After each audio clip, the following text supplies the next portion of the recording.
ಧಾರಾಕಾರ ಮಳೆಗೆ ನೆಲಕ್ಕೆ ಬಿದ್ದಿದ್ದ ವಿದ್ಯುತ್ ತಂತಿ ತಗುಲಿ 8 ವರ್ಷದ ಬಾಲಕ ಸಾವನ್ನಪ್ಪಿರುವಂತಹ ಘಟನೆ ಬೀದರ್ನಲ್ಲಿ ನಡೆದಿದೆ. ಅಲಿ ಮೊಮಿನ್ ಮೃತ ಬಾಲಕ ಭಾರಿ ಮಳೆಯಾದ ಪರಿಣಾಮ ವಿದ್ಯುತ್ ಕಂಬದಿಂದ ಮನೆಗೆ ನೀಡಲಾಗಿದ್ದ ಸಂಪರ್ಕ ಕಟ್ಟಾಗಿ ವೈರ್ ನೆಲಕ್ಕೆ ಬಿದ್ದಿತ್ತು. ಆಟವಾಡ್ತಾ ಇದ್ದ ಬಾಲಕ ಕೈಯಿಂದ ವೈರ್ ಹಿಡಿದುಕೊಂಡಿದ್ದಾನೆ.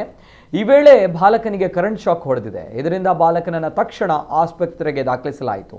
ಆದರೂ ಕೂಡ ಯಾವುದೇ ಪ್ರಯೋಜನವಾಗಿಲ್ಲ. ಇನ್ನು ಬಾಲಕನ ಕುಟುಂಬಸ್ಥರು ಮಗುವಿನ ಸಾವಿನ ಕಾರಣಕ್ಕೆ ಜೆಸ್ಕಾಂ ಇಲಾಖೆ ಅಧಿಕಾರಿಗಳ ನಿರ್ಲಕ್ಷ್ಯವೇ ಕಾರಣ ಎಂದು ಆಕ್ರೋಶ ವ್ಯಕ್ತಪಡಿಸಿದ್ದಾರೆ.